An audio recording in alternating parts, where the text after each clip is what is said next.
Okay, so I've decided to go ahead and do a second video in my new channel. And if you didn't watch the first video, basically what I talked about was how can we have a positive, productive political discourse in the United States? And because we seem to be so polarized in our political opinions these days, and the conversations that I've seen, on social media especially, I don't think they've been very productive at all. People really aren't, delving into any of the issues so much as they are just trying to show how foolish anybody might be if they happen to disagree with them, and more interested in insulting people than actually dealing with any issues and any kind of discussion that might lead to any kind of resolution. And so that's what this channel is about. And I will be, if I continue doing more, I'll be talking more about some specific political issues. Immigration is at the top of the list right now, but there's lots of other things, Second Amendment rights and things like that, and tax policies, all of those sorts of things. I will eventually start talking about, but right now I'm really still trying to lay the groundwork to create an environment to where we can have a more positive and productive political discussions with people. To do that, as I sort of suggested in my previous video, we first of all need to, learn how to respect each other, even when we disagree on these topics. And toward the end of my first video, I mentioned a book called Factfulness, and that's really what I'm going to sort of focus on in this discussion. But before that, I want to talk about a survey that was done a few years ago. People were asked, do you think you're smarter than the average person? Or they were asked that, how to rate themselves as far as their intelligence compared to other people. And in that survey, I forget what the exact percentage was, but it was at least 80, if not 90% or more of the people who responded said that they felt that they were smarter than the average person. You may or may not feel that way, but if you do, realize that most people think that they're smarter than average, 80 to 90%.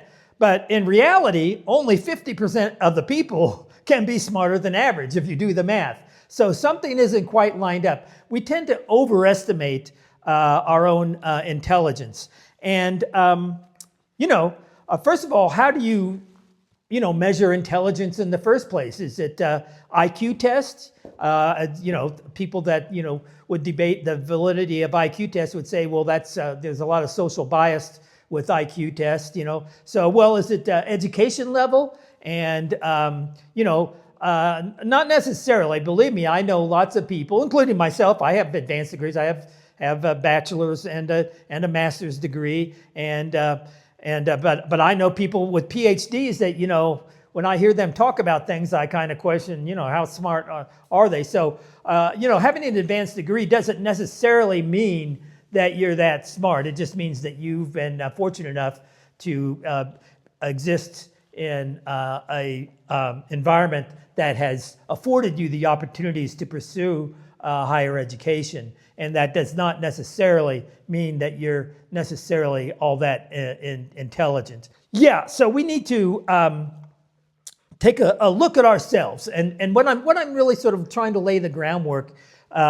for in this video and maybe a couple more before we really delve deeply into any political issues is I just want to share with people some of my perspective that has allowed me to I think open my own mind and make it possible for me make it possible for me to, engage in a more positive conversation with people on politics without it getting, too aggressive and turning into just an argument. So, in fact, as I mentioned in my first video, you're not going to change anybody's mind by insulting them. That's something when I was an educator that I would stress to my students when we would talk about controversial issues and they would be debating with one another. I would say, you're not going to change anybody's mind by insulting them. What I want to do now is talk about, I mentioned this book in my first video, Factfulness by Hans Rosling. And he opens up the book in the first chapter talking about a test that he actually gave to a bunch of people that you would consider, these are probably pretty smart people, college professors, scientists, and people, that you would typically expect to be fairly intelligent and, knowledgeable of the world around them.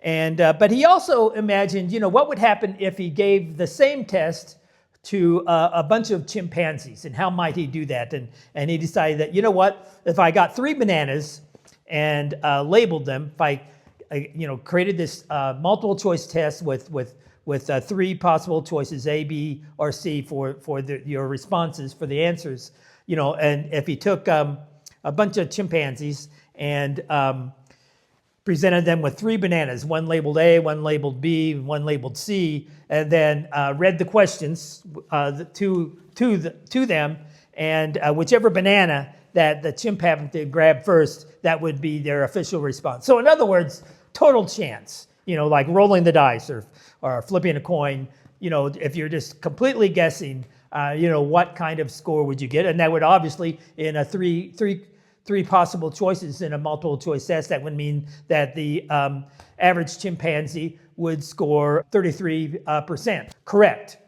He actually did, however, give this test to a bunch of people that we would normally consider pretty intelligent people. And the question is, how did they do compared to the chimpanzees? But what I want to do right now, I think would be fun for this video, is to actually give all of you this test. And you can take it yourself. It's just 13 questions, and I will give the answers, all the correct answers at the end. And then you can see how you did on the test. And then I also want to mention that the copyright on this book is 2018. So it's been a while since I've read this book, and in the what would it be, about the 7 or 8 years since this book was published, some of the answers might have possibly changed in that amount of time. So when you're answering these questions, answer them assuming that it's 2018. And when the question has been asked, and we'll see how you do. And these questions are, just general questions about, how you understand the world in which we live, in which we share with all these chimpanzees that could have taken the test. So let's go ahead, and we'll start with question 1, and I'm just going to read it and then give you the 3 possible choices, and you can write them down.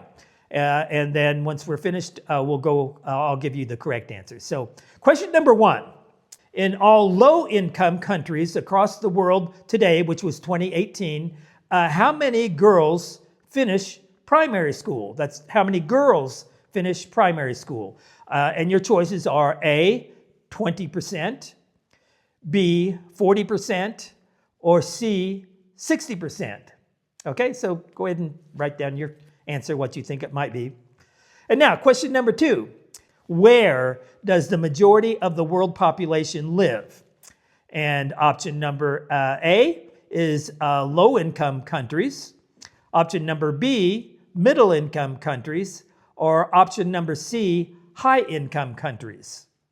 Okay, write down your answers. And you can pause if you need a little more time to think about these questions. Okay, question number 3. In the last 20 years, the proportion of the world population living in extreme poverty has, option number A, almost doubled. Option number B, remained more or less the same. Or option number C, almost halved. Okay. Question number 4. What is the life expectancy of the world today? And this is the world, not the United States. What is the life expectancy of the world today? Is it A, 50 years? Is it B, 60 years? or C, 70 years? Question number 5. There are 2 billion children in the world today, which is 2018, age 0 to 15. How many children will there be in the year 2100 according to the United Nations? Is it A, 4 billion, B, 3 billion, or C, 2 billion? Okay, and like I said, you can pause if you want to think about it for a minute, but we're going to move on to question number 6, and that is the UN predicts that by the year 2100, the world population will have increased by another 4 billion people. What is the main reason for this? Is it A, there will be more children aged below 15, or B, there will be more adults aged 15 to 74, or C, there will be more very old people aged 75 and older? Question number 7. How did the number of deaths per year from national disasters change over the last 100 years? Is it A, more than doubled, B, remained about the same, or C, decreased to less than half? Question number 8. There are roughly 7 billion people in the world today. Which map shows best where they live? So look at the map, and each figure represents 1 billion people. So you have your choice between images A, B, or C. Question number 9. How many of the world's 1-year-old children today have been vaccinated against some disease? So this was in 2018. Your answer choices are A, 20%, B, 50%, or C, 80%. Moving on to question 10. Worldwide, 30-year-old men have spent 10 years in school on average. How many years have women of the same age spent in school? And here again, this is worldwide, not just the United States. Would your answer be A, 9 years, B, 6 years, or C, 3 years? Question number 11. In 1996, tigers, giant pandas, and black rhinos were all listed as endangered. How many of these 3 species are more critically endangered today? And your answer choices are A, 2 of them, B, 1 of them, or C, none of them. Okay, question number 12. How many people in the world have some access to electricity? How many people in the world, not the United States, how many people in the world have some access to electricity? Is it A, 20%, B, 50%, or C, 80%? Okay, and the final question, question number 13. Global climate experts believe that over the next 100 years, the average temperature will A, get warmer, B, remain the same, or C, get colder. Okay, so there are your questions. And now I will reveal what are the correct answers. So how did you do? First of all, how did these people, these supposedly pretty smart people that Hans Rosling actually gave the test to, college professors, scientists, and the like, how did they do compared to the chimpanzees? Now, you would hope that, they would know more about, how the world works. But in actuality, I forget exactly what it was, but they actually did worse than the chimpanzees. In other words, they did worse than, if you were just totally, rolling the dice or flipping a coin or just totally guessing to answer all of these questions. And how could that be? And what that suggests is that actually the more information that you are exposed to, it seems the less likely you are to actually know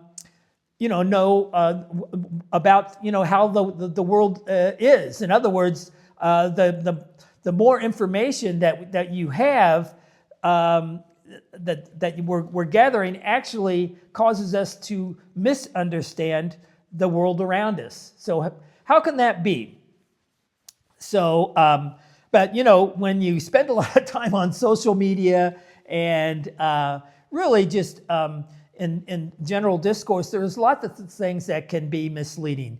And Hans Rosling, one of the main premises of this book is that we really need to rely more on good, solid data rather than people's stories about things. And I think he might even have used this as an example. For example, healthcare and research. Where should we spend our money in addressing different health issues and mortality, and what's actually going to save more lives and save more money in terms of medical expenses and things like that. There are lots of, especially with medical stuff, cancer. There's lots of people out there raising funds for specific health issues to pay for more research and treatment of different issues. And some of these things are more popular than others. There are people that are advocating for more research in certain areas because that's, maybe they have a loved one that, passed away from that. And so we tend to be, know a little bit more about those. For example, I'm a runner. I've run lots of races where there are different, like the Leukemia Foundation, the Cohen for breast cancer, and things like that have used those events as fundraisers. And it also, gets people to think about it and say, oh yeah, we need to, spend more money on, just within cancer, there's breast cancer, there's lymphoma is a type of cancer, I guess. And but there's also prostate cancer and lots of different things.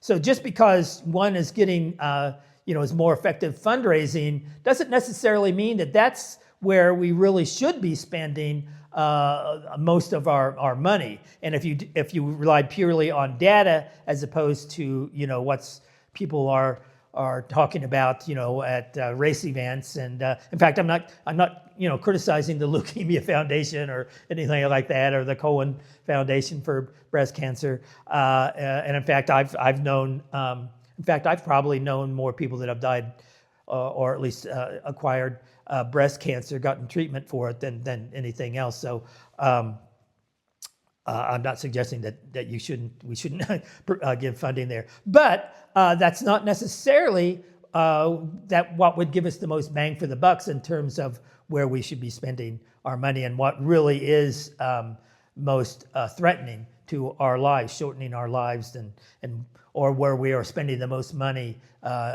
in terms of medical costs on those. So anyway, that's sort of the point of this book. Now, but my point is, I think that we should all, and I myself, in fact, I know that when I first read this book, I took the test, and I'm not quite sure. I can't remember what my results were, but I suspect they probably, the chimpanzees might have beaten me as well. So if you did not, beat the chimpanzees, don't be too concerned, because there were a lot of pretty smart and highly educated people that might have done even worse than you did. Having this knowledge about how our perceptions of the world might be askew a little bit, I think it's helpful to me when I get in political discussion with people and I start reading about different issues, and I realize that I might not have the best information just based upon things that I've seen in the news and especially social media, and that all of these issues deserve a closer look from all of us. And if there's somebody out there that disagrees with what I think, maybe that's something I should actually look more closely into before I, say, no, you're wrong. And then I think maybe for the next video, this is something that has helped me, I think, in terms of my approach to political discourse, how strongly I will defend my own opinions, and how I try to be as open-minded as I can when somebody presents me with a different perspective. What I think I might talk about in the next video is something called the Dunning-Kruger effect. And that's something that's been very popular, I think, even on social media lately. I've seen a lot of people referring to it. And I think it's something that can really help us out in terms of, how we should, first of all, look at ourselves and vet our own opinions before we start criticizing other people's opinions. So this is just one of the things that has helped me just take a closer look at myself and admit to myself that I could be wrong. Going into a political conversation with someone with this new perspective has I think, helped me try to avoid arguments and just really negative conversations that don't really solve anything, and all it does is serve to cause a greater divide and more polarization in our political discourse. So I think my next video I will probably talk a little bit more about the Dunning-Kruger effect, and then I will go ahead because I think some people might be a little anxious to actually hear about my political perspective and where do I lean. Am I more right? Am I more left? And I'll go ahead and tell you that I am actually outside the country right now, and so I'm with the elections coming up. I'm going to have to get an absentee ballot, and I put in an application for that. And part of that application, you have to declare what political party you affiliate yourself with, either Republican, Democrat, or Independent. I will, at the very least, in my next video, I will share how I responded to that question on my application for an absentee ballot. And then we'll talk about the Dunning-Kruger effect, and maybe even address a specific political issue. And in fact, if you want to leave a comment, if there's a particular political issue that you would like me to start with, hopefully nothing too controversial, but yeah, if it seems like a lot of people want to jump right in and talk about immigration or something that's a really hot topic right now, I will consider that addressing that a little bit in the next video. But yeah, like I said, on some issues I tend to lean a little bit more in one direction, and then on other issues I might lean a little bit more in the other. So you might be a little bit disappointed if I tell you that I'm leaning one way that you might have anticipated me to lean the other. So yeah, that's about it for today. Yeah, like I say in my other YouTube channel about my various adventures around the world and stuff like that, I tend to end those with happy trails. So in the meantime, happy trails, and we'll see you in the next video.